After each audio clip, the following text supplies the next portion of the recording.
Good morning, all of you, and welcome back to Discover Ekam. आज हम भगवत गीता के दूसरे चैप्टर का फर्दर कंटिन्यूएशन डिस्कस करेंगे।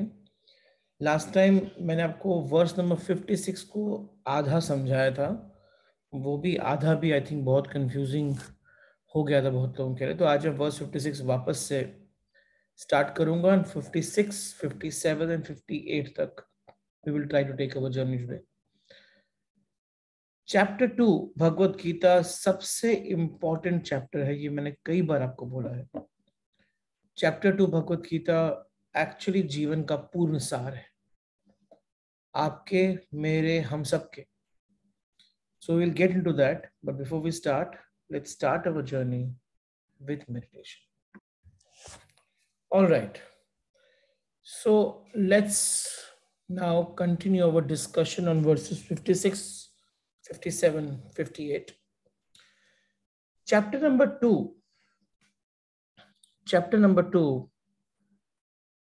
Bhagavad Gita basically converses about 5 important elements, जिसकी बात मैंने लास्ट टाइम पे भी की थी, मैं रिपीट कर देता हूँ। 5 इंपॉर्टेंट पार्ट हैं उसके। पहला पार्ट है अर्जुन का अहंकार, जहां पर अर्जुन का अहंकार बड़े अलग फॉर्म में आ रहा है। वो बोल रहा है कि इन सबको मैं कैसे मारूं। वो अहंकार अहम के रूप में नहीं आ रहा है, वो अहंकार दया के रूप में आ रहा है। चैप्टर नंबर 2 का सेकेंड पार्ट है, जहां पर श्री कृष्ण अर्जुन को डांट कर उसको आत्मज्ञान देना शुरू करते हैं। तो आत्मज्ञान, सांख्य का ज्ञान, पूरा का पूरा पाठ है अर्जुन के प्रश्नों का उत्तर, कि जो तू देख रहा है वो सत्य नहीं है, जो तू देख रहा है वो सत्य नहीं है, और क्योंकि तेरा देखा हुआ तुझे तेरी आंखें दिखा रही हैं, तो पहले दृष्टि को बदल। सो जैसी दृष्टि वैसी ही सृष्टि होती है, दृष्टि बदल। इसको उस प्रकार से मत देख जिस प्रकार से तू देख रहा है, देखने का नजरिया बदल। तो वो था आत्मज्ञान। फिर आत्मज्ञान को अपने जीवन में कैसे उतारे, उसके लिए कर्मयोग का ज्ञान दिया। तो ये होगा 3 पार्ट, अहंकार, ज्ञान, कर्मयोग। फिर अर्जुन का पिघलाव, फिर अर्जुन पिघलना शुरू हुआ। अब अर्जुन के प्रश्न बदल गए। तो वर्स नंबर 54 में अर्जुन ने क्वेश्चन पूछा था कि स्थित प्रज्ञ कौन होता है। अर्जुन ने प्रश्न पूछा था उसका भाव क्या होता है, उसके लक्षण क्या होते हैं, वो कैसे बोलता है, कैसे चलता है, कैसे बैठता है। इस प्रश्न का उत्तर देते देते श्री कृष्ण ने चैप्टर 2 का अंत किया। That is the last part of chapter 2, which is स्थित प्रज्ञ कैसे होता है, क्या होता है, उसकी अवस्था क्या है। तो वर्स 55 से श्री कृष्ण ने अपने इन प्रश्नों के उत्तर, अर्जुन के इन प्रश्नों के उत्तर देने शुरू किए। वर्स 55 मैं इसका पूरा एक्सप्लेनेशन कर चुका हूं, जस्ट भावार्थ बताता हूं ताकि यहां से हम आगे बढ़ सकें 56, 57 पर। वर्स 55 में श्री कृष्ण ने कहा था, जो स्वयं में संतुष्ट है, जो स्वयं में संतुष्ट है, प्रजहाति यदा कामान सर्वान पार्थ मनः गतान आत्मनि एव आत्मना तुष्ट स्थित प्रज्ञ तदा उच्चयते। यानी जो दूसरों में संतोष खोजता है, वो उसकी प्रज्ञा अस्थिर रहती है।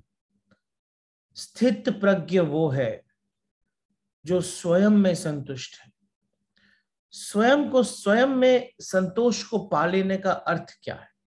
स्वयं में संतोष को पा लेने का अर्थ सिर्फ इतना है कि आपकी प्रज्ञा स्थिर हो जाती है। लेकिन स्वयं में संतोष वही पा सकता है जो दूसरों में संतोष ना तो ढूंढता है या फिर ये जानता है कि दूसरों में संतोष नहीं मिल सकता, वो इस सत्य को अनुभव कर चुका है।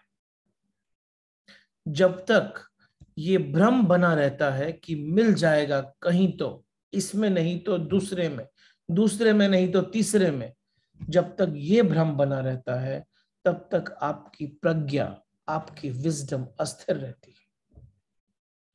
और जब तक ये भ्रम बना रहेगा तब तक जन्मों जन्मों तक, एक जन्म नहीं, जन्मों जन्मों तक आपकी प्रज्ञा अस्थिर ही रहेगी, वेवरिंग रहेगी, विजडम एस्टैब्लिश नहीं होगी।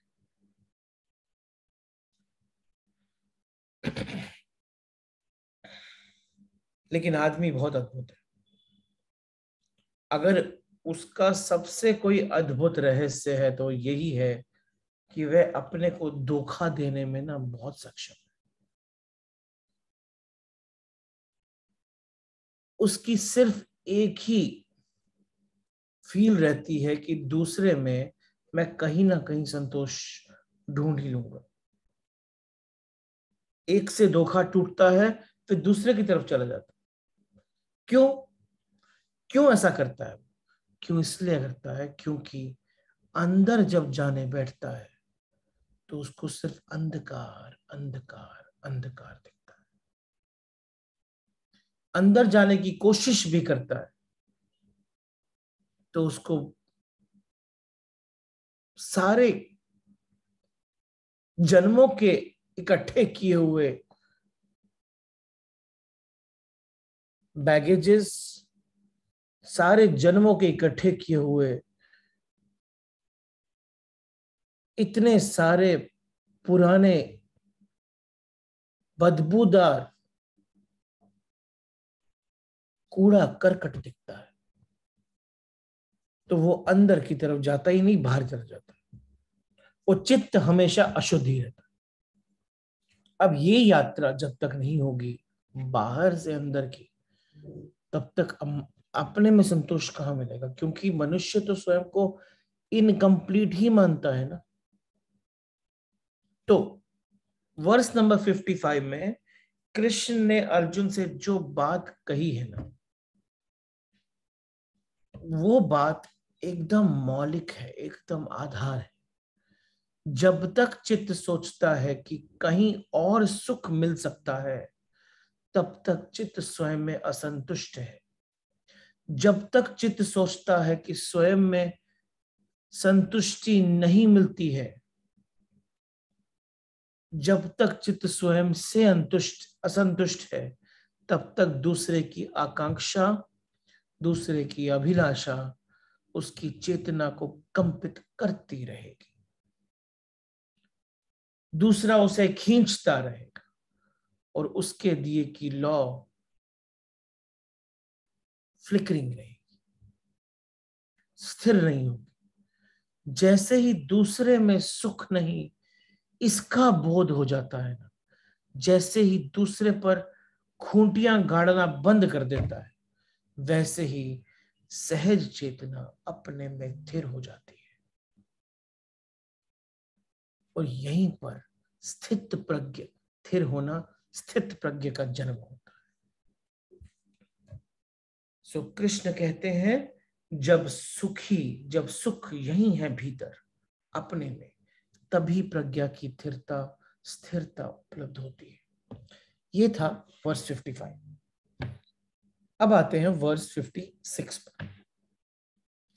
मैंने लास्ट टाइम भी थोड़ा सा एक्सप्लेन किया था, आज थोड़ा सा ना उसको और कुरेद लेते हैं। वैसे भी मैंने फर्स्ट लाइन ही एक्सप्लेन की थी, फर्स्ट लाइन को थोड़ा सा और कुरेदते हैं ताकि सुख और दुख में समानता का अर्थ क्या है वो समझ में आ जाए।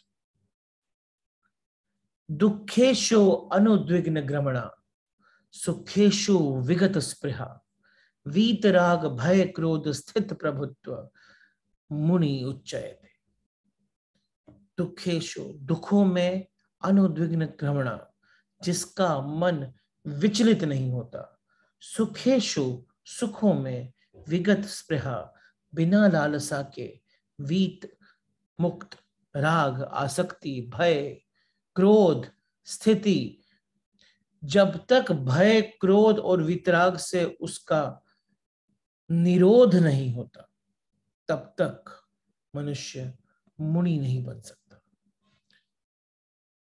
ये तो शब्दों के मैंने छोटे छोटे अर्थ बताए। इसका अगर एक लाइन में अर्थ देखें तो यही है कि जो मनुष्य किसी भी प्रकार के दुखों में क्षुब्ध नहीं होता, जो सुख की लालसा नहीं करता और जो आसक्ति, भय और क्रोध से मुक्त रहता है, वही स्थिर बुद्धि वाला मुनि या मनीषी कहलाता है। अभी मैंने ये पहले भी बात की है, सुख दुख समयकृत्वा, समान समझना, सुख और दुख में समान कृत्य करना, कर्म करना। समाधस्थ कौन है?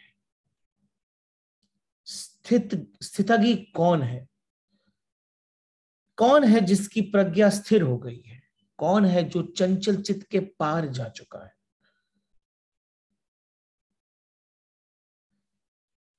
जो दुख में उद्विग्न नहीं होता, उद्विग्न मतलब एंग्शियस नहीं होता, जो दुख में उद्विग्न नहीं होता। दुख आने पर सिर्फ वही उद्विग्न होता है जिसने सुख की स्पृहा की है। तभी सेकंड लाइन में बोलते हैं जो सुख को चाहता भी नहीं। अब ये बात तरह गहरे में समझनी पड़ेगी। एक सिक्के के दो पहलू हैं। सुख की आकांक्षा है तो दुख की उद्विग्नता होगी ही होगी। सुख की आकांक्षा नहीं है तो दुख की उद्विग्नता पॉसिबल ही नहीं। सुख की आकांक्षा सबको ही होती है, बस यहीं पर सबसे बड़ी प्रॉब्लम है। दुख को कौन ढूंढना चाहता है? दुख तो आता है। जरा सोचो, मैंने तो चाहा नहीं दुख, तो आता कैसे? सुख सभी चाहते हैं, इसलिए दुख को आने का रास्ता मिल जाता है। वो सुख की आड़ में आता है क्योंकि उसके पास उसके अलावा कोई और रास्ता ही नहीं। दुख को जो निमंत्रण हमने दिया नहीं है ना, वो तब भी सुख के निमंत्रण के साथ अटैच्ड आ जाता है।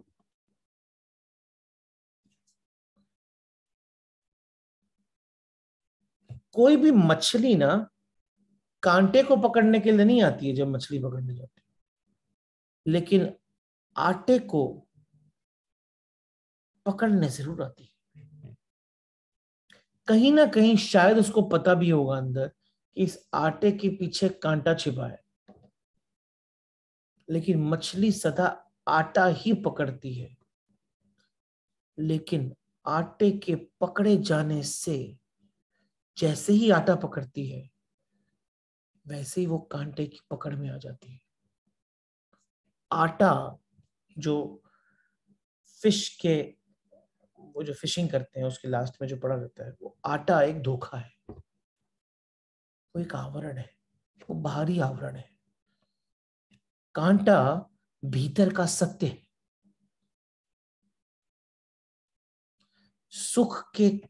सुख के आटे में दुख का कांटा छुपा है। हर सुख के आटे में दुख का कांटा छुपा है। और सुख भी तभी तक मालूम पड़ता है जब तक आटा दूर है। जैसे ही मछली ने मुंह में आटा पकड़ा, वैसे ही दुख का कांटा चुभना शुरू हो जाता है।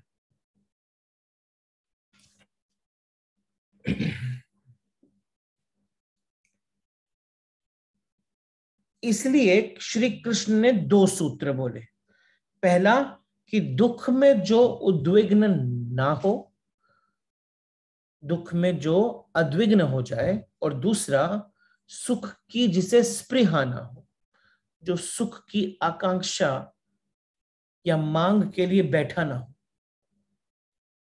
एक ही लाइन में दो सूत्र बोलती। अब मुझे अगर आपको एक्सप्लेन करना है कि ये कैसे पॉसिबल है, लास्ट टाइम मैं वही कोशिश कर रहा था एक्सप्लेन करने की दुख में और सुख में ये जो कृष्ण बोल रहे हैं वो पॉसिबल कैसे? तो मैंने एक बात की थी, दुख की पूर्णता और सुख की पूर्णता में ही, दुख की पूर्णता और सुख की पूर्णता में ही उद्विग्नता छूट जाती, एंग्जाइटी छूट जाती। मैं डायग्राम से थोड़ा एक्सप्लेन करने की कोशिश करूंगा। लेट मी से सर्टेन थिंग्स फर्स्ट। अनुद्विग्न, अनुद्विग्न मन किसको बोलते हैं? अनुद्विग्न मन वो है जो एजिटेटेड नहीं है। सो अनुद्विग्न मनः means non agitated mind. How does one become agitated? मन अस्थिर कैसे होता है? मन में अस्थिरता आती कैसे है? मन की अस्थिरता आती है जब मैंने अपने आप को जरा ध्यान से समझना इस बात को, मैंने खुद को मल्टीपल खंडों में बांट रखा है।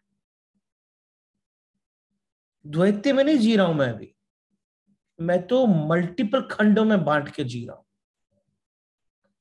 और हर खंड की चाह कुछ और है। हर खंड की चाह कुछ और है। दुख में हम डिप्रेशन में इसलिए जाते हैं क्योंकि हम पूर्ण रूप से दुख में नहीं जाते, हम अर्ध जाते हैं। और जब हम अर्ध जाते हैं ना, तो हम डिप्रेशन आ जाता है, क्योंकि मन एकदम उस अस्थिरता को संभाल नहीं पाता। पूर्ण रूप से दुख में जाने का अर्थ क्या है? पूर्ण रूप से दुख में जाने का अर्थ है कि आपके जितने भी जीवन के खंड कर रखे हैं, आपने स्वयं के खंड कर रखे हैं, हर खंड उस दुख के अंदर है और वो उस स्थिति के अंदर आ गया है। आपका उसमें से एक भी खंड बाहर नहीं है जो ये बोलने को रेडी है कि ऐसा क्यों हुआ, ये अच्छा है। आपका अगर एक भी खंड इस दुख के खंड से विपरीत नहीं है, तो आप पूर्णता में हो, आप पूर्ण हो चुके हो उसके अंदर। और जब आप पूर्ण में हो जाओगे तो कोई खंड बाहर बचेगा ही नहीं बताने के लिए, कोई खंड बाहर बचेगा ही नहीं ये जताने के लिए कि ये दुखी है, ये दुख है।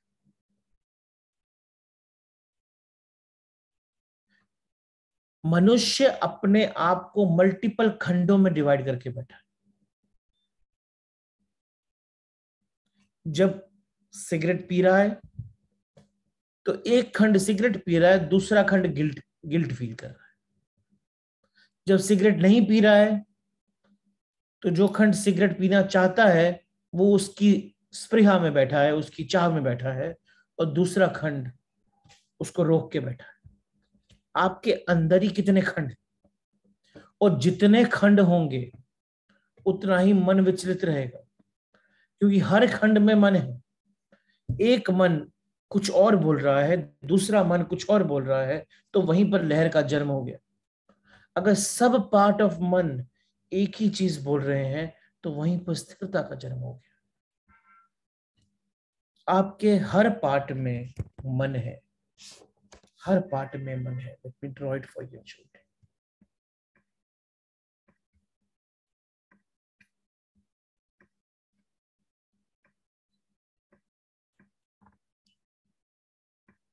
आपने अपने कई खंड कर रखे हैं, बहुत नहीं तो कम से कम 2 खंड तो कर ही रखे। अब हर खंड का स्वयं का मन है। माइंड 1,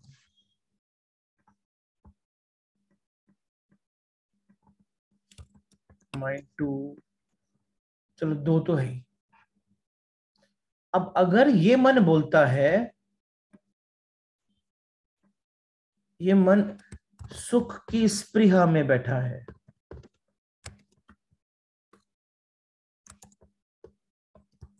अभिलाषा में बैठा है, और ये मन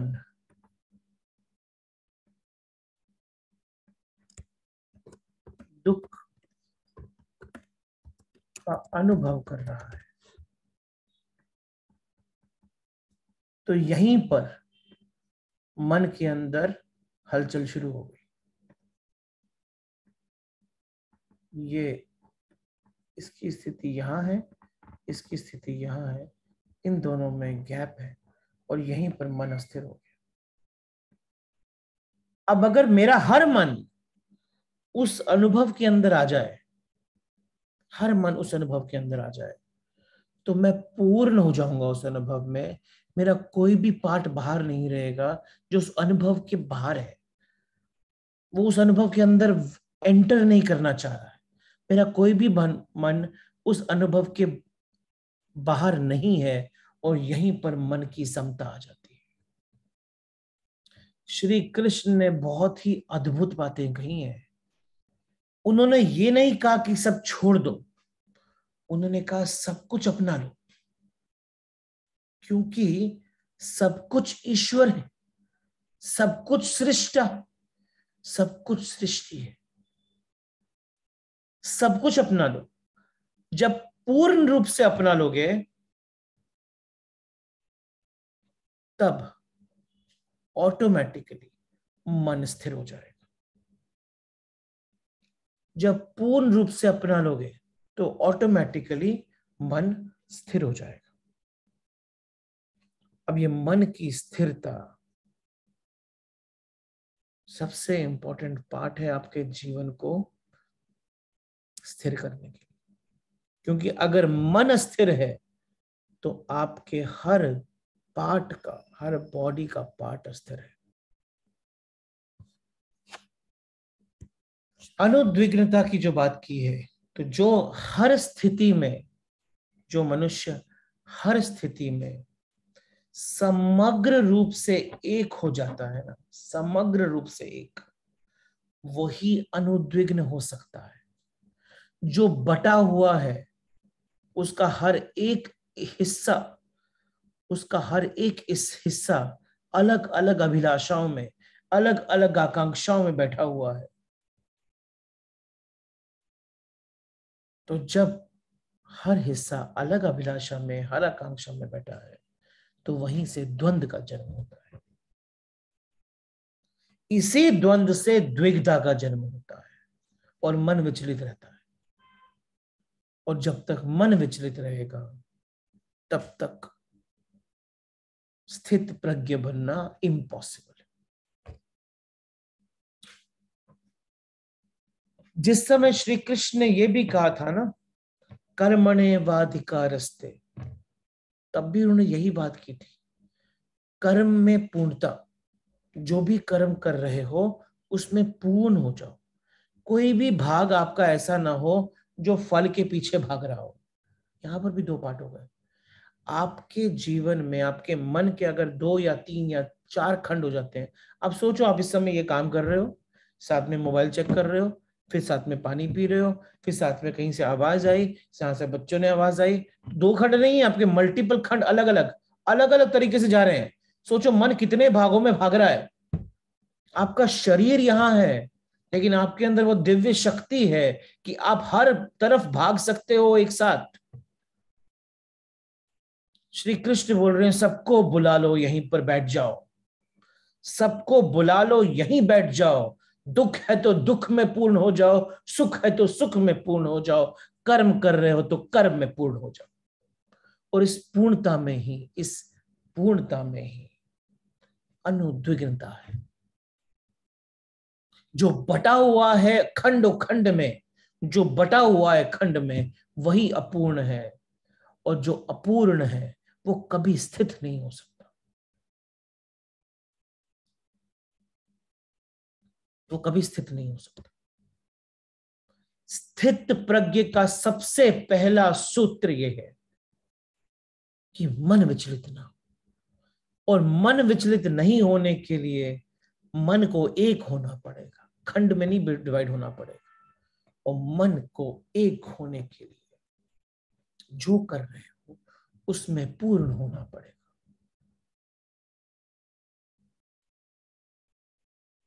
दुख की अवस्था आती है, पूर्ण हो जाओ, रो लो, बिलख लो, लेकिन पूर्णता से, उधर ही बैठो, पूर्ण हो जाओ। और सुख की अवस्था में भी पूर्ण हो जाओ। जीवन जीवन उस समय सेलिब्रेशन बन जाएगा। आप एक फेस्टिवल में हो और सेलिब्रेट कर रहे हो, चाहे वो फैमिली हो, चाहे वो आपका प्रोफेशन हो। वर्तमान में पूर्णता, जो वर्तमान में पूर्ण हो गया, जो वर्तमान में पूर्ण हो गया, आपके 3 भाग, एक पास्ट में जाता है और उसमें भी कितने पार्ट जगह जगह जाता है, एक पार्ट फ्यूचर में जाता है, फिर वहां पर भी खंड खंड हो जाता है, एक पार्ट प्रेजेंट में रहता है, पता नहीं कितना पार्ट रहता है प्रेजेंट। अगर जो वर्तमान में पूर्ण हो गया, ईश्वर के दर्शन वही हो जाएंगे। कोई परमात्मा कहीं बैठा नहीं है ऊपर, वर्तमान ही परमात्मा है। क्योंकि मैं खंडों में बटा हुआ हूं, मैं पूर्ण नहीं हूं, इसलिए मैं वर्तमान में ही परमात्मा को देख ही नहीं पाता हूं। वर्तमान ही परमात्मा है। तो यदि भक्ति में वर्तमान में पूर्णता आ जाए तो कृष्ण के दर्शन यही हो जाएंगे, इसी समय, इसी क्षण। अनुद्विग्न मन मतलब वो मन जो खंडित नहीं है, जो पूर्ण है, एक ही जगह है, एक ही जगह बैठता है और सिर्फ उधर ही रहता है, पूर्ण। यदि आपको किसी से प्रेम हो जाए, श्योर होगा भी, यदि आपको उससे प्रेम हो जाए और आप बोलो कि नहीं मैं इससे प्रेम करता हूं, इससे नहीं करता हूं, ये भाषा के लिए शायद सही है, लेकिन जब आप किसी से प्रेम हो जाते हो ना, देखो मैंने चेंज किया वर्ड, जब आप किसी से प्रेम हो जाते हो तो आप प्रेम हो जाते हो। आप किसी से प्रेम कर नहीं सकते, आप पूर्ण रूप से प्रेम हो जाते हो। फिर आपको सब तरफ प्रेम दिखता है। यानी सब तरफ प्रेम दिखने का अर्थ क्या है? सृष्टि तो वही थी। सब तरफ प्रेम दिखने का अर्थ है मैं स्वयं में, मेरा मन स्वयं में पूर्ण रूप से प्रेम हो गया। वो जो फर्स्ट पहला प्यार होता है ना, पहला प्यार जो पूर्ण प्यार होता है, उसके बाद सब कुछ अच्छा लगना शुरू हो जाता है। कैसे? क्योंकि आपने अपने खंडों को अखंड कर दिया और अखंड करके प्रेम में डूब गए। सडनली सब कुछ अच्छा लगता है।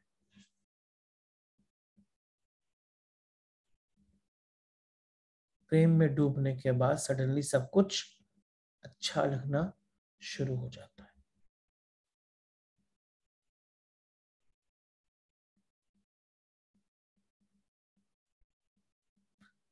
उसी तरीके से हर उस क्रिया में जब आप अखंड हो जाते हो, सपोज आप पूर्ण रूप से क्रोध हो जाते हो, तो सब कुछ खराब लगना शुरू हो जाता है। डिप्रेशन में आने का मतलब क्या है? डिप्रेशन में आने का मतलब है मैं पूर्ण नहीं हुआ, मैं आधा रह गया। मैं अभी भी किसी ऐसी, मेरा मन एक जगह ऐसे बैठा है, वहां से आना नहीं चाह रहा है, उसको वहां बिठा दिया उसने कि वैसा होता तो ही अच्छा है, ये ठीक नहीं है। तो बहुत डिप्रेशन मतलब जहां आपका एक मन बैठा है और जहां आपका दूसरा मन बैठा है, उसके बीच में बहुत बड़ा फासला हो गया है। जब जब वो फासला कम होता है, मतलब मैं एक्सेप्टेंस में आता हूं, यानी कि उसको मैं यहां लेकर आता हूं। जब दोनों के बीच का फासला बहुत बढ़ जाता है, उसको डिप्रेशन बोलते हैं। और जब वो एक हो जाता है तो वो समता में आ जाता है मन की, डिप्रेशन वहीं दूर हो जाता है। डिप्रेशन में पिल क्यों देते हैं? कहते हैं कि इन दोनों को सुला दो, ये मन भी सो जा, वो मन भी सो जा, तो सो गए तो मन हो गए। ये मेरी खूंटी कि नहीं, जीवन वैसा ही होना चाहिए जैसा मैं चाहता हूं, लेकिन जीवन कहीं और चल रहा है। तो एक मन तो जीवन के साथ चलेगा, लेकिन दूसरे मन को मैंने खूंटी की तरह बांध दिया है। वैसे ही दुख को निर्मित कर रहा हूं मैं, रोज रोज रोज। क्यों? क्योंकि एक मन मेरी अभिलाषा के हिसाब से, मेरी आकांक्षा के हिसाब से बंध गया है, और मेरा दूसरा मन वर्तमान में है, और वो के बीच में इतना बड़ा फासला है कि दुख को निर्मित तो मैंने ही किया है। इसीलिए श्री कृष्ण बोलते हैं, इसीलिए श्री कृष्ण बोलते हैं, दुखेशु अनुद्विग्न ग्रमणः सुखेशु विगत स्पृहा। दोनों साथ में बोला, दुखेशु अनुद्विग्न ग्रमणः, जो दुख में अनुद्विग्न रहता है और सुख में स्पृहा यानी लालसा नहीं करता, सुख की आकांक्षा नहीं करता, सुख की अभिलाषा नहीं करता, वो ही मन स्थिर हो सकता है।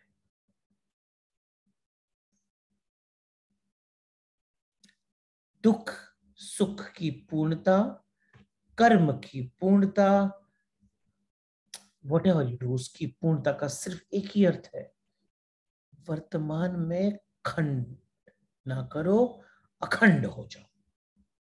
खंड ना करो, अखंड हो जाओ वर्तमान।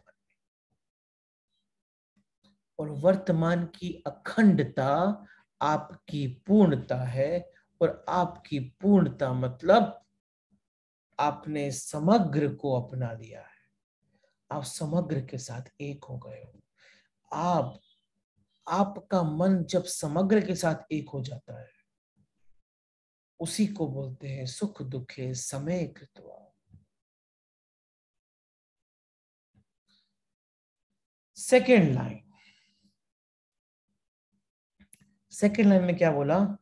वीतराग भय क्रोध, वीतराग भय क्रोध स्थिति प्रबुद्ध मुनि उच्चयते।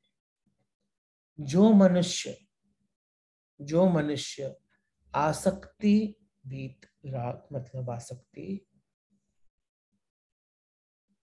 राग मतलब आसक्ति, जो मनुष्य आसक्ति यानी अटैचमेंट, भय मतलब फियर, और क्रोध मतलब एंगर, उससे वीत प्राप्त कर लेता है। वीत मतलब मुक्ति प्राप्त कर लेता है, वो स्थिर स्थिर बुद्धि वाला मुनि कहलाता है या मनीष बन जाता है। अब इसका मतलब क्या है? कृष्ण बहुत ही अद्भुत है, बड़ी बड़ी बातें बड़े छोटे छोटे शब्दों में बोल डाली। क्रोध,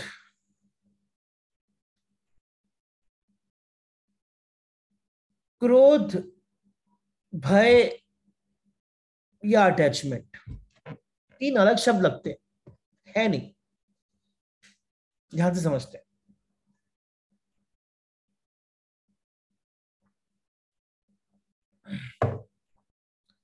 क्रोध, भय और अटैचमेंट तीन अलग शब्द लगते हैं, है नहीं?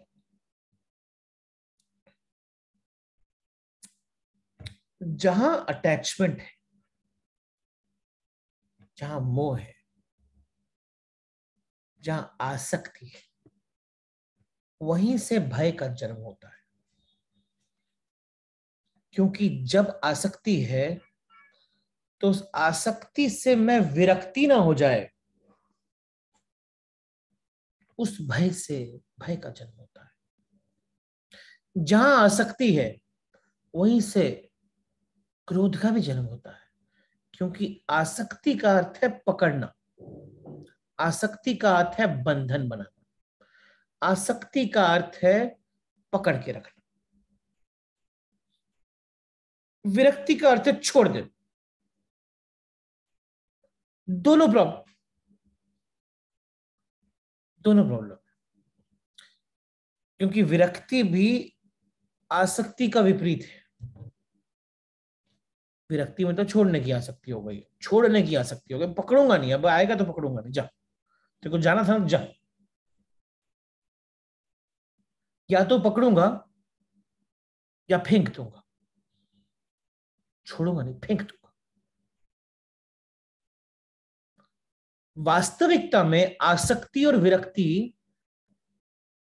पकड़ना और फेंकना होता है, छोड़ना बड़ी अलग चीज है, छोड़ना बहुत ही अलग चीज है। तो क्रोध और भय, ये दोनों ना, ये दोनों जिसके जीवन में नहीं है वही स्थित प्रज्ञ है। अब इसका मतलब क्या है? इसका मतलब एक बात ध्यान रखना, क्योंकि क्योंकि वो बात ध्यान में नहीं रखी है ना, इसीलिए बहुत सारे लोगों ने अपने जीवन को खराब कर दिया है। सिर्फ इस लाइन को समझ के अगर गलत ट्रांसलेशन या गलत मीनिंग हो जाए तो पूरा का पूरा जीवन समाप्त हो सकता है। तो इस लाइन को जरा ढंग से अंदर उतारना। कृष्ण कह रहे हैं जिसमें क्रोध और भय ना हो वो समाधिस्थ। वापस बोल रहा हूं, कृष्ण कह रहे हैं जिसमें क्रोध और भय ना हो वो समाधिस्थ है।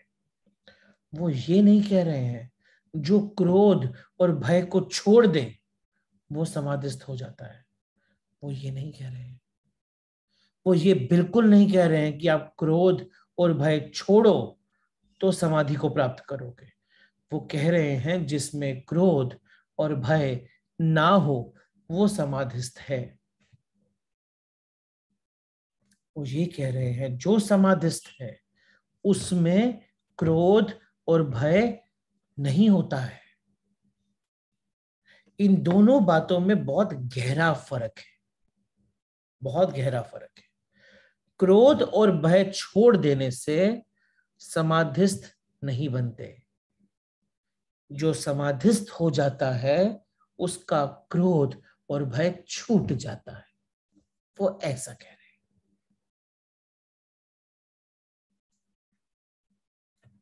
जिसने छोड़ा, सोचा कि मैं क्रोध को छोड़ दूंगा या भय को छोड़ दूंगा तो समाधि मिल जाएगी, तो वो क्रोध और भय को छोड़ने में ही लगा रहेगा, वो समाधि मिलेगी नहीं, क्योंकि क्रोध और भय छूटेगा ही नहीं। जो भी क्रोध से लड़ेगा ना वो ज्यादा क्रोध को भीतर दबाने में समर्थ हो जाएगा। जो भय से लड़ेगा वो ज्यादा निर्भय होने में समर्थ हो जाएगा। मैंने बोला निर्भय होने में, निर्भय होने का मतलब है भय को दबाना। निर्भय होने का मतलब है भय को भीतर दबा देना। भय आता भी है तो बोलना कि चल हट, मैं डट के खड़ा हूं। निर्भय और अभय में बड़ा फर्क है। अभय होने का मतलब है भय का अभाव। निर्भय होने का मतलब है भय के बावजूद डटे रहना। अभय होने का मतलब है फियरलेसनेस। निर्भय शायद ब्रेवरी हो सकता है।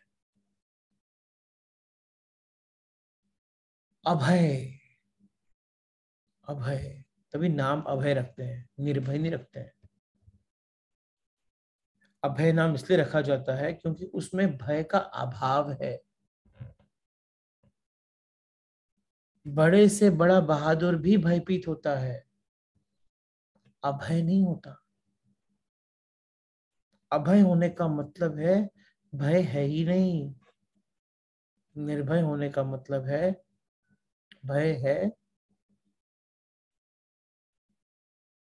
लेकिन मैंने कोई रास्ता ढूंढ लिया है।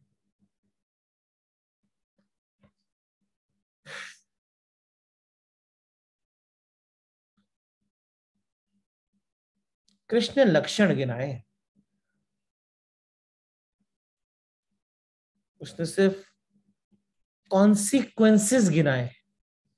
श्री कृष्ण ने सिर्फ कॉन्सिक्वेंसेस गिनाए, कॉजेज नहीं गिनाए। उन्होंने नहीं बोला है कि भय को हटा दो, क्रोध को हटा दो, if you will do these things then you will achieve enlightenment. No, ऐसा नहीं बोला है। उन्होंने बोला कि जो समाधिस्थ हो जाता है ना, उसका कॉन्सिक्वेंस है अभय होना, उसका कॉन्सिक्वेंस है क्रोध ना आना। वो कारण नहीं गिना रहे हैं, वो लक्षण गिना रहे हैं कि अगर क्रोध ना हो, अगर भय ना हो, तो ऐसा आदमी समाधिस्थ। उल्टा नहीं कर लेना। तो भय और क्रोध टेम्परेचर की तरह है। जो बीमार आदमी के, डिजीज्ड माइंड के भीतर जिसका मन आपस में लड़ रहा है, कलह से भरा है, उसका जो बुखार है उसको बोलते हैं क्रोध और भय। अब देखो, वापस से फर्स्ट लाइन या कोई और लाइन, मतलब सभी श्लोकों में सेम बात की है। अगर आप अभी की परिस्थिति में टोटल हो जाओगे, पूर्ण अखंड, तो मन लड़ेगा कैसे? मन तो एक हो गया ना, लड़ेगा ही नहीं ना। वो तो पूर्ण रूप से यहां आ गया। जब पूर्ण रूप से यहां आ गया, जब लड़ने के लिए कुछ बाहर बचा ही नहीं है, तो भय कैसे आएगा? क्रोध कैसे आएगा? क्योंकि बाहर कुछ बचा ही नहीं लड़ने के लिए ना। कलहग्रस्त मन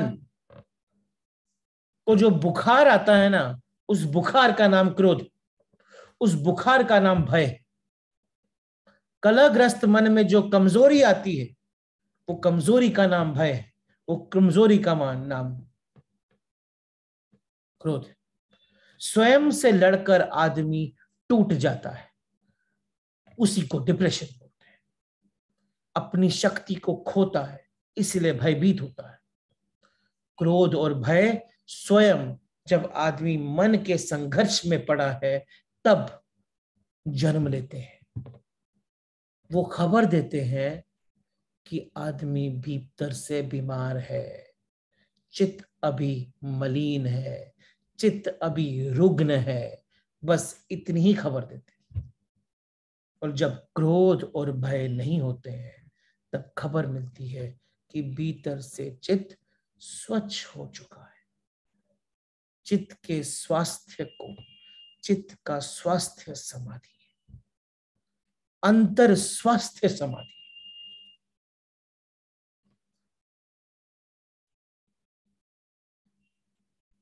कबीर ने बड़ा सुंदर सा दोहा कहा था। मेरे को बड़ा समय लगा उसको समझने में। मेरे को समझ नहीं आ रहा उसका मतलब क्या है।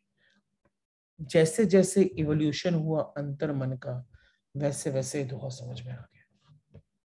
उनका एक दोहा था, निंदक नियारे राखिए, आंगन कुटी छाए। क्या बोला?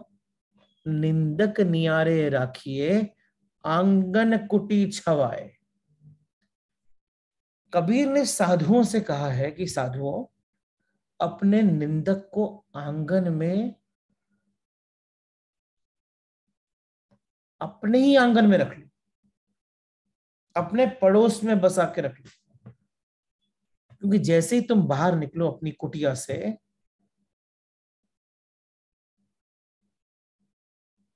तो तुम पर निंदा की बाल्टी डाल, और जो तुम्हारे भीतर पड़ा है वो तुम्हें दिखाई पड़ जाए। क्योंकि अगर तुम उसे देख लोगे तो तुम पहचान लोगे तुम्हारी असली स्थिति क्या है। और जिसे अपनी असली स्थिति का बोध नहीं है ना, वो अपनी परम स्थिति पे नहीं पहुंच सकता। जो अपनी वास्तविक, अपनी यथार्थ, अपनी इग्नोरेंस, अपने अज्ञान, उस स्थिति को जानता नहीं है ना, आज के क्षण में वे अपनी परम स्थिति को, परम स्वभाव को उपलब्ध होने के लिए यात्रा भी शुरू नहीं करें। पहुंचने तो बात हो रही, यात्रा भी शुरू नहीं करें। क्रोध और भय सूचक है, सिंबॉलिक है, सिम्टम्स है, उनसे डायग्नोसिस कर लेना, उनसे अपना निदान करने के लिए भीतर में समाधिग्रस्त होना जरूरी है। लेकिन इनको दबाकर मत सोचना कि इनको दबाने से समाधि हो जाती है। समाधि तो ये नहीं हो, ये मतलब समाधि तो पॉसिबल ही नहीं है इनके इनके जाने से। बुखार जाने से, पैरासीटामोल खाने से आपका अंदर से वो इन्फेक्शन दूर नहीं होता। इन्फेक्शन दूर करने के लिए तो एंटीबायोटिक ही खानी पड़ेगी, और एक बार इन्फेक्शन दूर हो गया तो बुखार नहीं आएगा।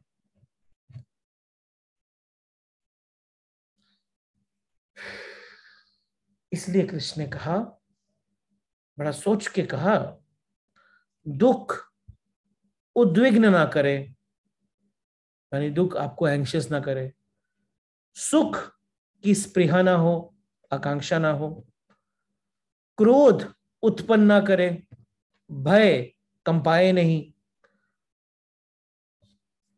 तो जानना कि अर्जुन ऐसा व्यक्ति समाधिस्थ है। कष्ट अकष्ट अलग बात है, सुख दुख बिल्कुल अलग बात है। सुख और दुख मनुष्य की व्याख्या है, कष्ट अकष्ट परिस्थिति की व्याख्या है। ये बात समझना, कष्ट अकष्ट परिस्थिति की व्याख्या है, सुख और दुख मेरी व्याख्या है।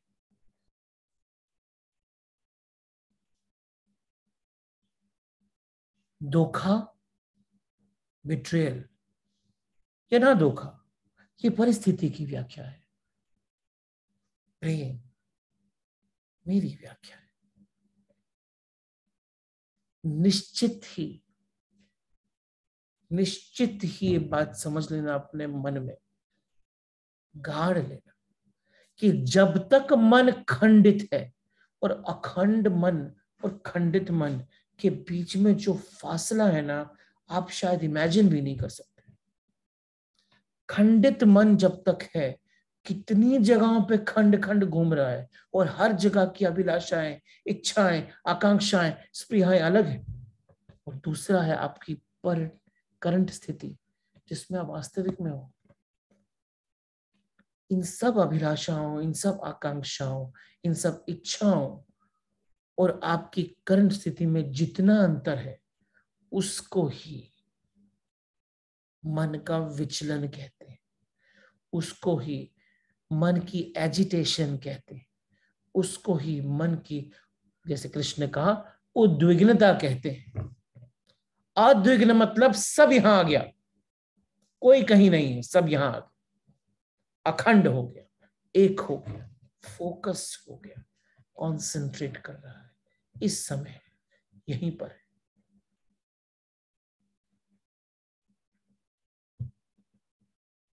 मनुष्य को व्याख्या करने की आदत हो गई है बाहर की परिस्थिति से, इसलिए हमें सुख और दुख बाहर दिखता है, कष्ट अकष्ट बाहर है, सुख दुख मनुष्य की व्याख्या है, अंदर की व्याख्या। Just repeating myself once again, अनुद्विग्न मन का अर्थ है non agitated mind. And how does one become agitated in mind? When we have multiple khandas. वो यात्रा करनी है मल्टीपल खंड से द्वैत खंड में, द्वैत खंड से अद्वैत खंड में। और जिस द्वैत की बात मैं कर रहा हूं, उस द्वैत में मन तो अभी भी एक है, बस साक्षी अलग है। मैं उसमें अंदर के द्वैत की बात नहीं कर रहा हूं, मैं मन को एक, साक्षी को अलग। और उसके बाद जब साक्षी साक्षी सब तरफ है, वो अद्वैत की स्थिति है, क्योंकि अद्वैत आने से पहले द्वैत होना जरूरी है। ये था वर्स नंबर 56। अब आते हैं वर्स नंबर 57।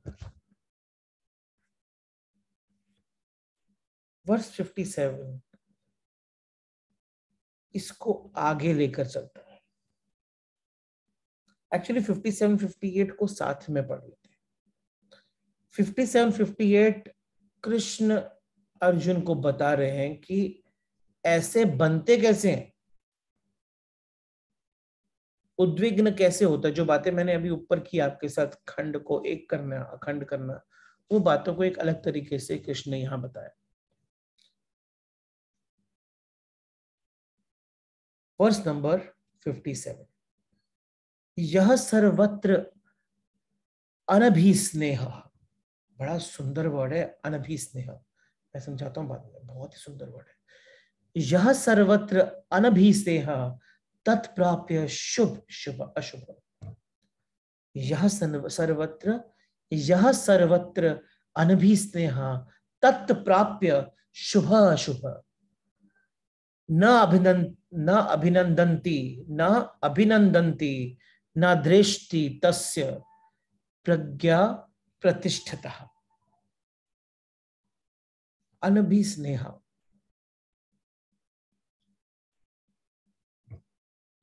अनभिस्नेह मतलब अनासक्त, एक ही बात है, वापस अलग तरीके से बोला गया है। जो सभी परिस्थितियों में अनासक्त रहता है, एक नए शब्द को इंट्रोड्यूस किया है लाइफ में। अनभिस्नेह का मतलब है अनासक्त, अभिस्नेह मतलब, स्नेह मतलब प्रीति, मतलब अभिलाषा, मतलब आकांक्षा, लालसा। जो सभी परिस्थितियों में अनभिस्नेह यानी अनासक्त रहता है, और ना ही शुभ फल की प्राप्ति से हर्षित होता है, ना ही शुभ फल की प्राप्ति से हर्षित होता है, और ना ही विपत्ति में उदासीन होता है, वही पूर्ण ज्ञान अवस्था में स्थित मुनि है। सेम बात, सेम बात। अनासक्त का अर्थ होता है ना आसक्ति ना विरक्ति, अनासक्ति, तीसरा छोर, ना आसक्त ना विरक्त, अनासक्त। वापस से वही बात है, आसक्त और विरक्त मन का खंड है, अनासक्त एकाग्र मन है, अखंड मन है अनासक्त। वो हर चीज को अपनाता है, छोड़ता नहीं है, अपनाता है, फेंकता नहीं है, अपनाता है। सुख को भी अपनाता है, दुख को भी अपनाता है।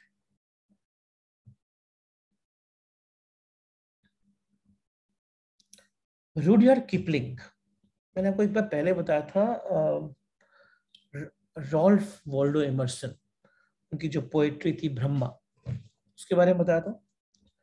वैसे ही रूडयार्ड किपलिंग ने एक बड़ी सुंदर पोएम लिखी है, मैं भी रिसाइट करता हूं आपके सामने। सुंदर पोएम लिखी है जिसका नाम है if. Is a British poet. Actually में ना,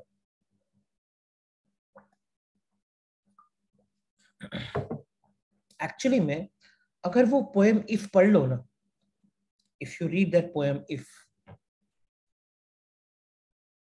तो आपको ना स्थित प्रज्ञ की स्थिति समझ में आ जाएगी।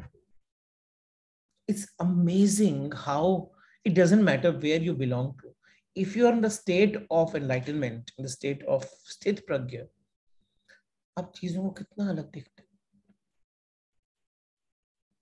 रूडयार्ड किपलिंग की ये poem has actually encapsulated the essence of this verse.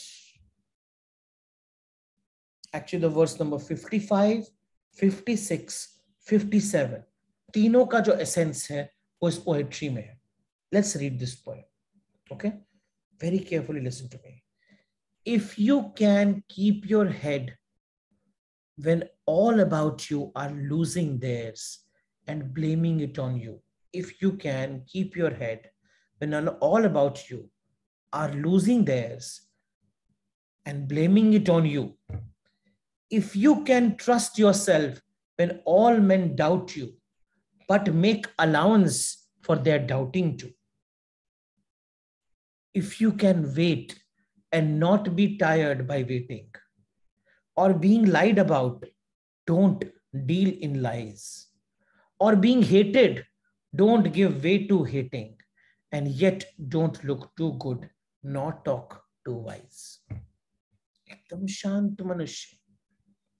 इसकी ना कुछ लाइंस आपको एक्सप्लेन करूंगा, लंबी पोएम, बाद में आप उसको धीरे से पढ़ लेना। If you can dream and not make dreams your master, again very beautiful line, if you can dream and not make dreams your master, यानी कि आपने क्या बोला, मैंने सपना देखा, मैं सपना को पकड़ के बैठ जाऊं।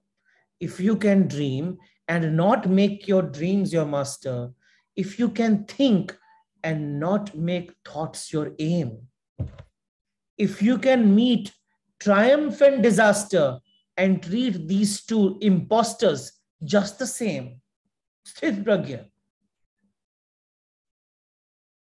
वापस बोलूं, if you can meet with triumph and disaster and treat these two imposters just the same, same as saying na, सुख दुखे समय कृत्वा लाभा लाभो जया जयो, triumph and disaster. If you can meet with triumph and disaster and treat these two imposters just the same, if you can bear to hear the truth you have spoken, twisted by knaves to make a trap for fools, or watch the things you gave your life to be broken and stoop and build them up with worn out tools. आपने बनाया, जिंदगी देके, खून देके बनाया और टूट गया, और आपको कुछ फर्क नहीं पड़ा। आपने बेंड किया, स्टूप किया, वापस से अपने टूटे फूटे टूल से वापस बनाना शुरू किया। कर्म योगी का काम है ये, कर्म योगी जो किसी के रिजल्ट के लिए अटकता नहीं है। If you can bear or watch things that you gave your life to broken and stoop and build them up with worn out tools, if you can make one heap of your winnings and risk it on one turn of pitch and toss and lose and start again at your beginnings and never breathe a word about your loss, if you can force your heart and nerves in you to serve your turn long after they are gone, and so hold on when there is nothing in you except the will which says to them, hold on. If you can talk with crowds and keep your virtue, or walk with kings and not lose the common touch, if neither foes nor loving friends can hurt you, if neither foes nor loving friends can hurt you, if all men count with you, but none too much, if you can fill the unforgiving minute with 60 seconds worth of distance run, yours is earth and everything that's in it. And which is more, you will be a man, my son. So God talking to, Krishna talking to Arjun in English. अब क्या करते हैं, मैंने बहुत लंबी poem बोली, इस poem के ना मैंने कुछ लाइंस निकाली हैं जो कि आपको भूलनी नहीं है, बाकी पोएम भूल जाओ, चले पढ़ना जरूर पोएम, जाके गूगल पे जाना, रुडयार्ड किपलिंग इफ पढ़ना, बार बार पढ़ना तो समझ में आएगा। लेकिन मैं कुछ लाइंस जिसकी पढ़ता हूं आपके सामने वापस से, और वो लाइंस बोलता हूं, वो रिसाइट करता हूं, जो कि आपको भूलनी नहीं। पहली line, if you can dream and not make dreams your master, यदि तुम स्वप्न देखते हो और स्वप्नों को अपने पर हावी नहीं होने देते, if you can think and not make thoughts your aim, यदि तुम सोच सकते हो और विचारों को अपना लक्ष्य नहीं बनाते, if you can meet with, ये तो beautiful line, if you can meet with triumph and disaster and treat these two imposters just the same, यदि तुम सफलता या संकट का समता के भाव से सामना करते हो और इन स्मगलर्स को, इन धोखेबाजों को के साथ समान व्यवहार करते हो, imposters just the same, if neither foes nor loving friends can hurt you, यदि तुम्हें ना तो शत्रु ना ही तुम्हारे प्रिय मित्र आहत कर सकते हैं, if all man count with you but none too much, यदि सभी मनुष्य तुम्हारे लिए महत्वपूर्ण है लेकिन कोई बहुत अधिक नहीं. If all man count with you but none too much, if everybody is important to you and not somebody who is more important to you, सभी मनुष्य तुम्हारे लिए महत्वपूर्ण है. ये परमार्थ बता रहा है, परमार्थ की स्थिति यही है, लेकिन कोई बहुत अधिक नहीं. If you can fill the unforgiving minute with 60 seconds worth of distance run, इसका मतलब क्या हुआ? यदि तुम 1 मिनट के अनफॉरगिविंग मिनट, अनफॉरगिविंग अक्षम्य समय को, यदि तुम 1 मिनट के अक्षम्य समय को 60 क्षणों की तुल्य दूरी से बढ़ सकते हो, डिटैच तरीके से देख सकते हो. Yours is earth and everything that is in it, and which is more, you'll be man, my son. तब इस सारी पृथ्वी की संपदा तुम्हारी, और इससे भी अधिक तुम स्थित प्रज्ञ की स्थिति में जा सकते हो. आई थिंक ये जो पोएट्री लिखी थी ना, जिसमें ये कितनी लाइन्स हैं, 1 2 3 4 5 6 lines, 7 lines, they very important. ये आपको पूरा का पूरा सार समझा देते.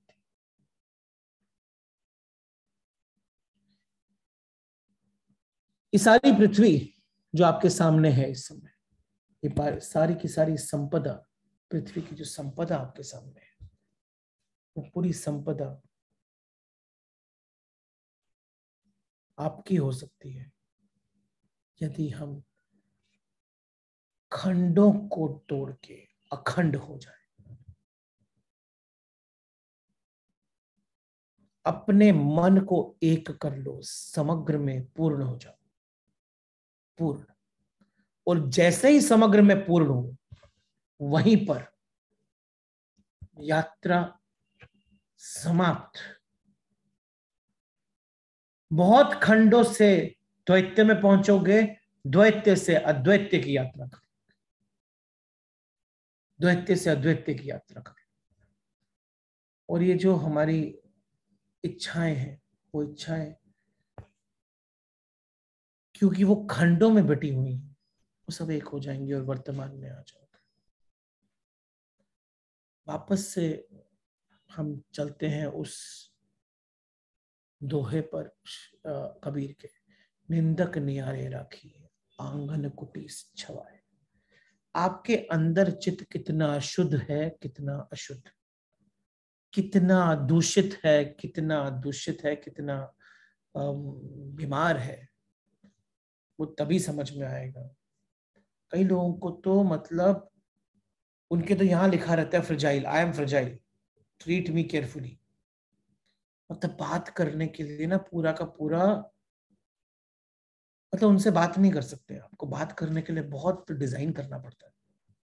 क्यों? क्योंकि कुछ भी बोलूंगा वो टूट जाएगा. वो ऐसा ग्लास है, वो टूट ही जाएगा. और अगर पहले बारी में नहीं टूटा तो रेडी रहेगा कि कैसे मैं उसको, वो अपनी बातों से तो खुद ही तोड़ने की कोशिश करेगा कि टूटे तो ही मजा आता है, क्योंकि पूरा आनंद ही तभी आता है जब पूरा टूट जाता है और पूरी चीजों में हम एक एक माहौल क्रिएट करते हैं.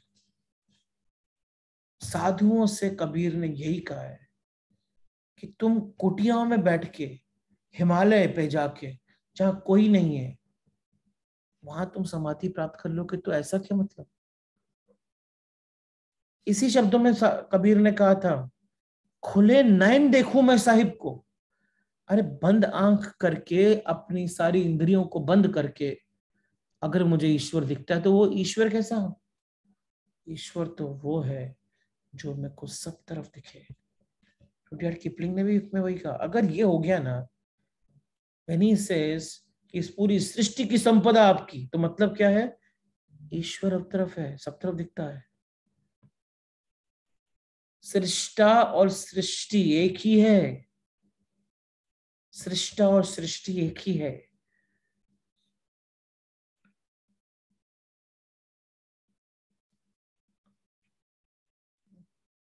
जैसे ही निंदक आपके ऊपर निंदाओं की बाल्टी डाले, वैसे ही आपको अपने अंदर की गंदगी दिख जानी चाहिए। क्योंकि जब तुम उसे देख लोगे, तब जब तुम उसे पहचान लोगे, तब तुम्हें अपनी असली स्थिति का बोध होगा। और जिसे अपनी असली स्थिति का बोध है, वही परम स्थिति को प्राप्त कर सकता है। साफ किसको करना है वो तो समझना पड़ेगा, साफ किसे करना है वो तो समझना पड़ेगा। अब साफ कैसे करना है, उसका एक पार्ट तो श्री कृष्ण ने वर्ष नंबर 57 में बता दिया, दूसरा पार्ट वर्ष नंबर 58 में है। But I want to give it a pause right now here, will take this next time. और दूसरा पार्ट बड़ा सुंदर है, वैसे ही बहुत सुंदर सुंदर बात बोली है श्री कृष्ण ने। यहां तक हम रुकते हैं, लेकिन एक बात को वापस से रिपीट कर देता हूं।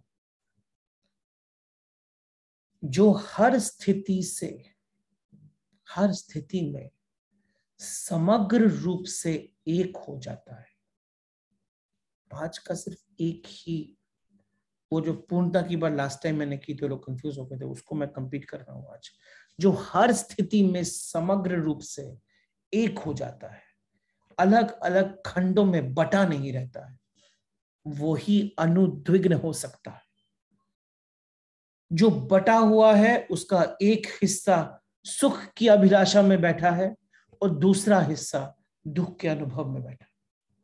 इस द्वंद्व से द्विग्नता का जन्म होता है और मन विचलित रहता है, और मन विचलित रहता है। इसीलिए ये जो सूत्र है, श्री कृष्ण का श्लोक से बड़ा सूत्र है, दुखेषु अनुद्विग्न मनः सुखेषु विगत स्पृहा वीतराग भय क्रोध स्थिति प्रबुद्ध मुनि उच्चयते। ये कभी भूलना नहीं, ये बहुत इंपॉर्टेंट पॉइंट है। Okay, thank you very much. Let's take up some questions now.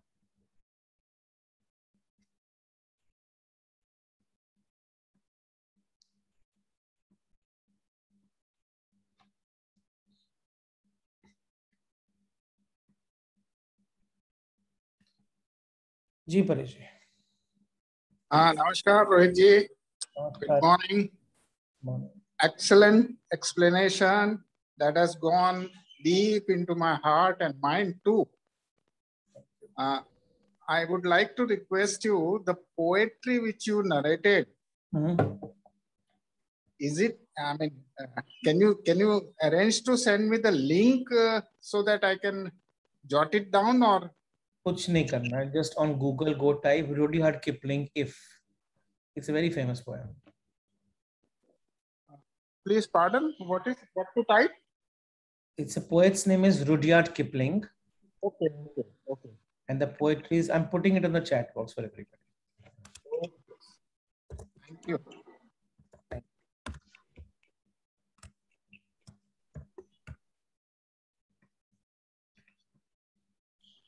Yes, sir. Thank you very much. Thank you. Thank you, sir. Thank you. Sir प्रणाम, बहुत सुंदर, इट वॉज एक्सेलेंट। सर एक थोड़ा सा मुझे like आपने जो कहा था कि भी हम अलग अलग खंडों में रहते हैं और एक खंड दुख का अनुभव करता है तो दूसरा सुख की अभिलाषा करता है, तो हम पूरे ही खंड अगर दुख में लिप्त हो जाए तो और ज्यादा दुख नहीं बढ़ेगा? नहीं बढ़ेगा, समान हो जाओगे ना। आपको मैंने आपको समझाया, यही बात मैं लास्ट टाइम भी समझाने की कोशिश कर रहा था। आपको एक्चुअली दर्द क्यों, देखो दुख तो है ही ना बाहर, कष्ट तो है ही ना। मैं वही बोला, कष्ट अकष्ट बाहर की परिस्थिति है, सुख दुख मेरा अनुभव है, मेरा स्वभाव, मेरी। अगर मैं कष्ट अकष्ट को समानता से देख लिया ना, अंदर से समानता से देखने का मतलब क्या है?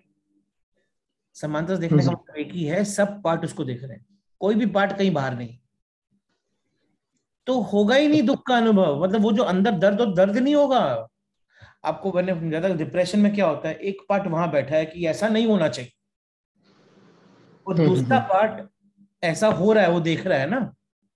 और जितना वो बोलता है ऐसा नहीं होना चाहिए, उतना वो दूर चला जाता है, और वो उस दुख से बाहर कब आता है?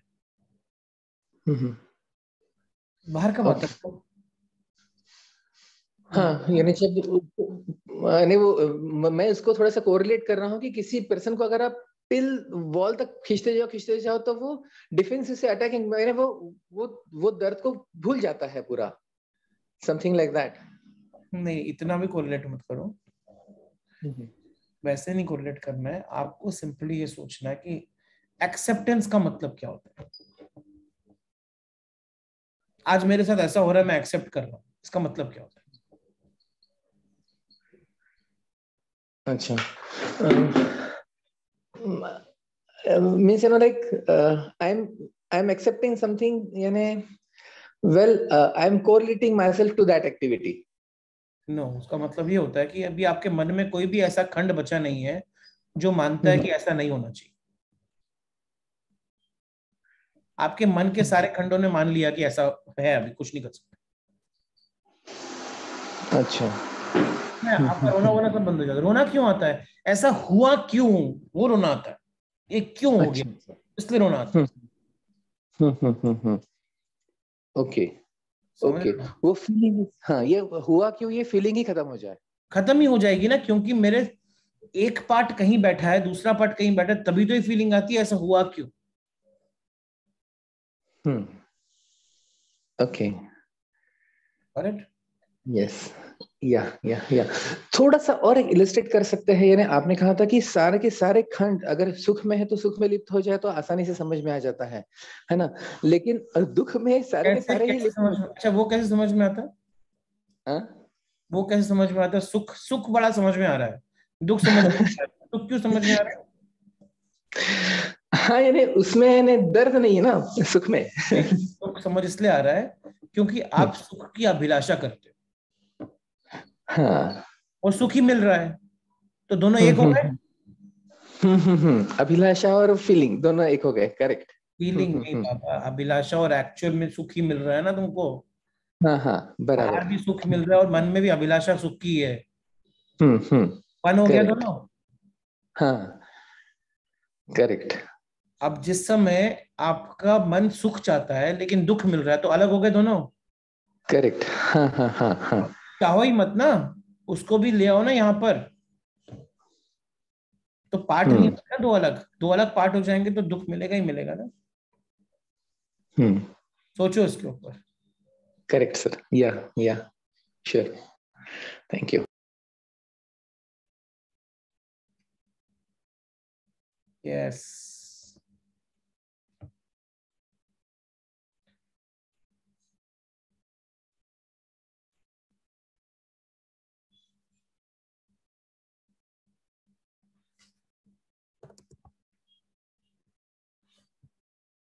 Neha. Good morning Rohit ji. Good morning. वापस एक बार आपका जो लिखा है आपने ना, वो बिल्कुल करेक्ट करेक्ट। क्यों करेक्ट है? क्योंकि वहां पर ना, लेकिन तब भी आप रोते हो। क्यों रोते हो? क्योंकि आपको लगता है कि ऐसा होना नहीं चाहिए। Yeah, of course you feel that. जिस समय वो वाला पार्ट एक्सेप्टेंस पे आ जाएगा ना, So difficult, to accept that वो when बादल। you have lost someone and to accept that, I mean, yeah. But समता वही है जीवन की। तो यहाँ लाओ, और अभी रोना अलग तरीके से आएगा।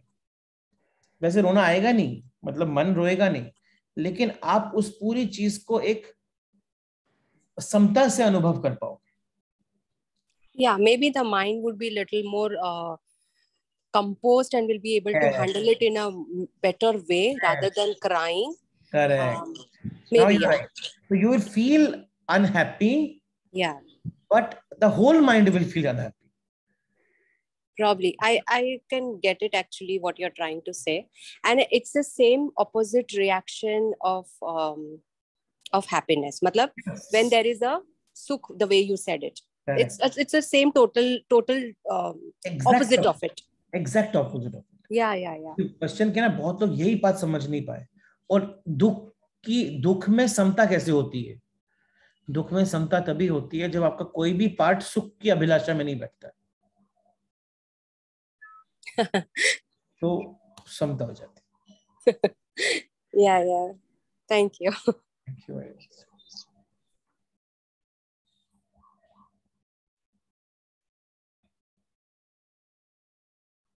Yes, Mahesh. नमस्कार सर। नमस्कार। सर मेरा प्रश्न है कि सब कुछ समझते हुए ये प्रॉब्लम आ गई,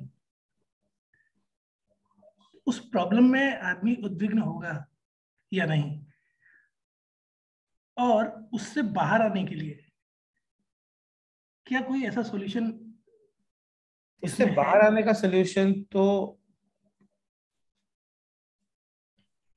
बेसिकली 50th वर्स में वो सॉल्यूशन ही है, लेकिन वो 50th वर्स का सॉल्यूशन भी इतना कंप्लीट नहीं होगा जब तक आप इस बात को अच्छे से समझोगे नहीं कि आप अगर किसी स्थिति में हो, प्रॉब्लम आई तो मन उद्विग्न होगा कि नहीं होगा। ये आपने क्वेश्चन यही से शुरू किया ना, मैं आपसे उल्टा पूछता हूँ, उद्विग्न होगा कि नहीं होगा? समाधिस्थ को तो नहीं होगा, ठीक है। समाधिस्थ को क्यों नहीं होगा? क्योंकि वो उसके जो रिजल्ट्स होंगे उनके भय से। मन उद्विग्न क्यों होता है उस पे चलते हैं ना, समझ में आएगा। मन उद्विग्न क्यों होता है? प्रॉब्लम के रिजल्ट से जो भय उत्पन्न होगा। मन उद्विग्न इसलिए होता है क्योंकि आप प्रॉब्लम चाहते नहीं हो। करेक्ट? तो अगर आप प्रॉब्लम नहीं चाहते हो तो आप क्या चाहते हो? आप चाहते हो कि प्रॉब्लम आए ही नहीं। आप ये चाहते हो, क्या चाहते हो? प्रॉब्लम आए ही नहीं। जब ये चाहते हो और प्रॉब्लम आती है तो प्रॉब्लम आना, आपका एक मन लगता है प्रॉब्लम के पास आ गई, दूसरा मन उस पे बैठा है कि प्रॉब्लम आनी नहीं चाहिए, तो दो अलग हो गए मन। जैसे ही दो मन अलग हो गए, आपके चित्त में एक लहर बढ़ी, क्योंकि अभी एक थॉट वहां एक थॉट यहाँ है, पानी कैसे जाएगा? यूं जाएगा ना। वो लहर का मन होता है उद्विग्नता। अगर ये वाला पार्ट होता ही नहीं, कुछ इच्छा ही नहीं होती थी, तो मन उद्विग्न नहीं होता था। जो हुआ वो हुआ, वैसे ही पानी चलता रहता जो चल रहा है। समझ में आ रहा है? जी। थियोरेटिकली समझ में आ रहा है, होगा कैसे पता नहीं, वो देखेंगे, अगली बार बताऊंगा। धन्यवाद। Thank you. All right. Any more questions? If no questions, then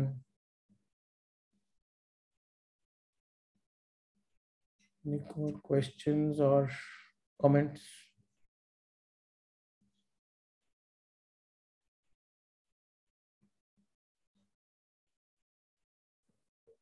good morning.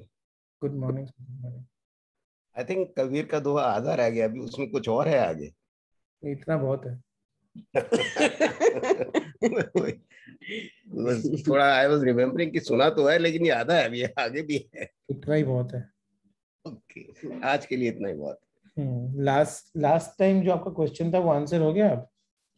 या आई गॉट इट। ठीक है, all right. To focus on sakshi bhav, that is very important. साक्षी मतलब द्वैत हो जाओ। खंड बहुत सारे हो गए अभी मन में ना, उन सबको एक करना। राइट, रोहित, अद्वैत होना है ना थोड़ा सा। कभी कभी ना सोच, मतलब even when you want like, मतलब अद्वैत सोचने में डिफिकल्ट होता है। Suppose when I am with Krishna, तो अगर मतलब जैसे भक्त और ईश्वर, अब मैं कहती हूँ नहीं हम तो एक ही हैं, अब एक ही है, वो वर्ड ही नहीं आता। देखो होता क्या है ना, अभी आप द्वैती भी नहीं हो, अभी तो बहुत है, बहुत पार्ट है आपका। एक मन, बहुत सारी आसक्तियां है ना मेरे जीवन में, है ना? ये सुनो, आसक्तियों के चक्कर में आप द्वैती भी नहीं है। आज आप यहाँ पर क्यों बैठे हो, मेरे से बातें क्यों सुन रहे हो? क्योंकि जीवन में सब कुछ अनुकूल चल रहा है। दुर्गे दुर्गे रश्मि ठाठा स्वाहा। और अगर जिस दिन कुछ होगा उस दिन ये थोड़ी संडे मॉर्निंग को 9 o'clock ये ऑन होगा। Very soon I will be busy. हाँ, और अगर आप ऑन करना चाहोगे तो क्या होगा, एक मन ये ऑन करना चाहता है, दूसरा मन वो उसको अटेंड करना चाहता है, फिर हो जाएगी। कर्म करना पड़ेगा ना दूसरा वाला भी। हाँ तो करना ही है ना, वही तो बोल रहा हूँ हमारी। लेकिन मन में ये नहीं आना चाहिए कि ये मुझे ऑन करना है।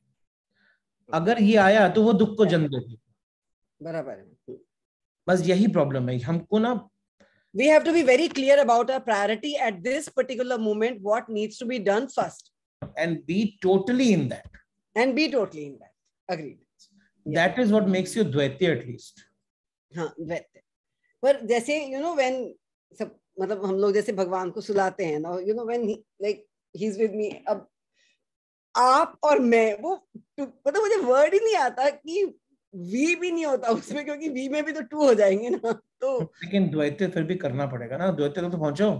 आपको मैं एग्जांपल देता हूँ, चलो ये तो ठीक है, एक छोटा सा हम मंडे संडे मॉर्निंग करते हैं। सपोज बिल्ली रास्ता काट जाए, ठीक है, अब ये तो एक भय वाली चीज है ना, बिल्ली रास्ता काट गई, और मैंने कई लोगों को देखा है। अब मुझे जाना भी है और मैं जाना भी नहीं चाहता। 2 minds. Okay, 2 mind. Believe, I don't believe. हाँ ठीक है। अरे आप नहीं बिलीव करते, मैं तो बता रहा हूँ बहुत लोग। हाँ ठीक है। हाँ ओके। 2 माइंड हो गए ना अभी। 2 माइंड हो गए, 2 माइंड हो गए, डेफिनेटली 2 माइंड हो गए, वहीं दुख का जन्म हो गया ना। आप देखो छोटी छोटी चीजें, तो बहुत छोटी चीज बोल दी। अरे मतलब I mean you like I agree with you in the sense कि किसी भी चीज के लिए डिसीजन भी लेना हो तो दिस वे और दैट वे, एक बार तो सोचना ही पड़ता है ना व्हाट इज राइट। और आप सोचो ना, अर्जुन के मन में कितने खंड होंगे। In that such a complex situation where the whole Khandan is standing in front of him. Yeah. और वो कृष्ण बोल रहा है तू अखंड हो जा। कैसे हो जाऊं अखंड? मैं तो पार्ट टूटे हुए हैं ना, मैं तो बिखरा हुआ हूँ, मेरे सामने मेरा पूरा खानदान खड़ा है। और मैं ही मारने वाला हूँ, उसके बाद कोई बचेगा ही नहीं। और उस मोमेंट में तो वही लाइफ लगती है ना, आगे पीछे का तो कुछ नहीं समझता। वॉर चल रही है, वॉर चल रही है, आप भाग रहे हो, आपके हाथ में मतलब ऐसी सिचुएशन है, मैं क्या बताऊं, मतलब कैसे कैसी चीजें हुई हैं वॉर की सिचुएशन में। आप इतने ज्यादा, आपके रियल जो है ना, वो जो भी निंदक न्यारे राखी है ना, वो बड़ा इंपॉर्टेंट है। आपके अंदर की वास्तविक स्थिति सामने आ जाती है। आप मुझे तो साथ लेकर जा सकते हो ना, वो बड़ा इंपॉर्टेंट है। कौन रुकोगे कि लेकर जाओगे? सपोज आपके पास निकलने का रास्ता है और एक पड़ोसी का बच्चा वहां बैठा हुआ, पड़ोसी का, आपका नहीं। आप हो, आपकी फैमिली है, वो बच्चा अकेला रह जाएगा, आप निकलोगे, क्या करोगे? निकलोगे कि रुकोगे? रुकेंगे। यानी अभी तो आप बोल रहे हो सब, आप बोलोगे कि तुम लोग निकल जाओ, मैं रुक जाता हूं। आपकी तो फैमिली रहेगी ना, अपनी फैमिली को भी रोक दोगे? नहीं। आपकी फैमिली आपको रुकने देगी? नहीं। अभी सोचो, आप लाइफ को बहुत सिंपल है बहुत, अगर अखंड है तो मन। अगर मन खंडित है ना, तो लाइफ बहुत complicated. Correct, yeah that's right. And that's what Krishna is trying to tell Arjun की स्थित प्रज्ञ इन सब खंडों से दूर होता है। जितनी नॉलेज और क्लैरिटी आती जाती है ना, उतने बहुत सारे खंड तो टूट, दे जस्ट dissolve, जितना more and more and more and more start coming together. Correct. and so हर चीज के लिए आपको एक right answer भी wisdom wise पता चलता है when you are in knowledge. But definitely अभी even Arjun also being with Krishna, but this was too difficult a situation to think wisely. So Krishna नहीं होता तो समझना बहुत मुश्किल है। और तब भी समझा नहीं, एंड में दर्शन करवाने ही पड़े। ट्रू, बात समझ में आया। नहीं तो समझ ही नहीं आता। पर पता है Rohit, we are so very fortunate that we have this wisdom from Krishna, from Gita, or we have our stories. In Sapiens or something, it was कि those who don't have any history like this, no stories, no wisdom, they don't know how to think. They don't know what to do. They don't have answers for all the problems. But what have we done? We have put a Western template to Indian living. And that is what has destroyed our education system totally. Yeah, it has. I mean, we still just love it so much. Her sentence में, मतलब even B.R. Chopra की महाभारत के भी एक scene में, एक sentence में कितना विजडम होता है और कितना, मतलब 100% नहीं समझ में आता definitely, but still so much. And that gives you how to live, what to do, which situation, कर्तव्य भाव, मतलब जो भी वो सब at least कुछ format है as a human being for us to talk. Correct. All right. Thank you. Thank you so much. Most welcome.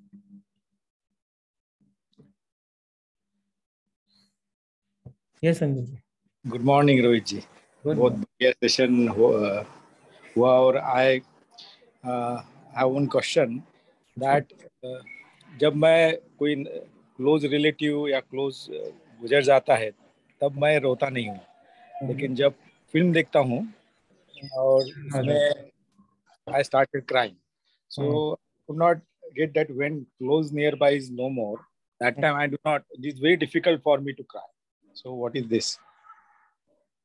देखो अब ये ना ये अंदर की अस्थिरता की स्टेट है ना. This is something which you have to feel that it is अस्थिर, लेकिन it doesn't matter.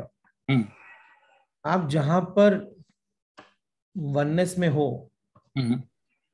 with the situation and everything, वहां पर आप acceptance में हो ना. हाँ, yes. तो रोना नहीं आता है. हाँ. लेकिन जहां पर मूवी के अंदर acceptance नहीं होती ना, ये हो क्योंकि आपका एक मन बोलता ऐसा नहीं होना चाहिए था. हाँ, नहीं होना चाहिए, बहुत बुरा हो गया. रोना ऑटोमेटिक, रोना is again a symptom, is like बुखार. रोना आया तो मतलब मन अखंड हो गया है, खंडित हो गया है. हाँ. One part is not accepting what has happened, other part is showing you it has happened. Okay. बस वही है, सिंपल साइंस है, बहुत कॉम्प्लिकेटेड नहीं है. अच्छा. रोना आ रहा है, डर लग रहा है, आ रहा है, ये सब आपके चित्त की रुग्णता के सिम्टम्स है या मन के खंडित होने के सिम्टम्स. हाँ. और आपने बोला कि दुख में पूरा खंडित हो जाना, तो उसका what would be symptoms of that? दुख में पूरा अखंड हो जाना, हर चीज में अखंड ही होना है. तो फिर उसमें रोना नहीं आएगा? नहीं आएगा ना. दुखी होगा और रोना नहीं आएगा. हाँ हाँ हाँ, आएगा ही नहीं. हाँ ठीक होगा तो भी नहीं आएगा. Thank you Rohit ji for wonderful session. Thank you. और दूसरा एक रिक्वेस्ट था, ये 10 तारीख को जो अपना सेशन होगा तो आई एम नॉट इन. 10 को नहीं है, 10 को नहीं. ठीक है, थैंक यू. अभी वो सेशन का डेट होगी, वहां पर वेन्यू अवेलेबल नहीं है, मैं आपको डेट कंफर्म करता हूँ. ऑनलाइन सेशन रहेगा? हाँ, ये सब ऑनलाइन ही रहेंगे अभी तो फिलहाल. तो जब तक डेट वहां मिलता नहीं है मुझे, वहां पर वेन्यू का डेट मैं कंफर्म कर दूंगा. Got that. Thank you.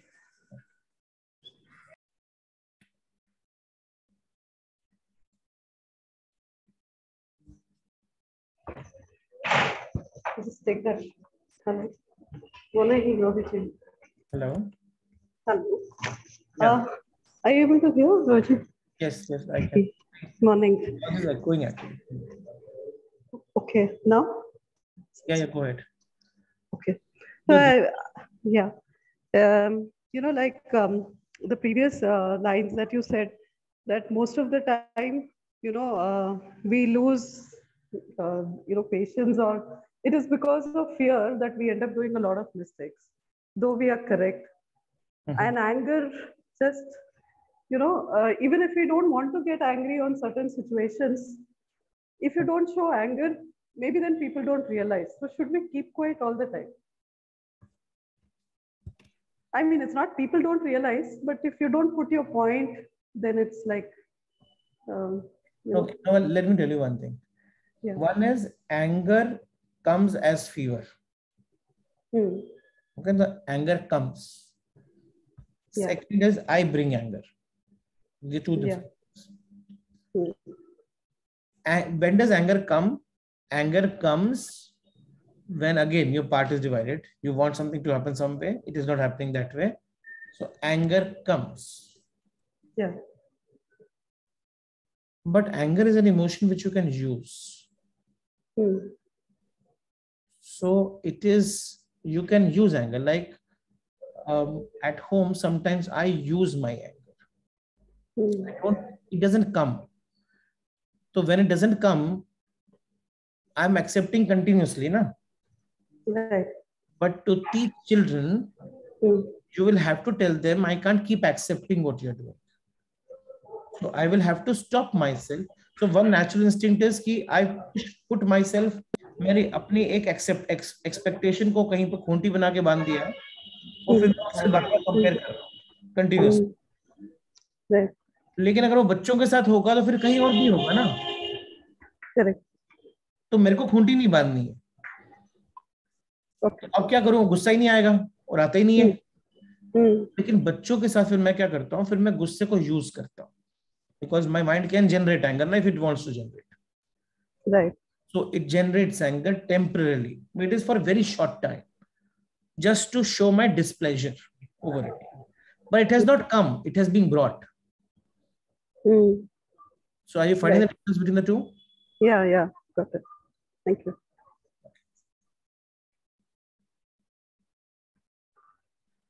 All right, thank you very much. Let's conclude today's program with a prayer.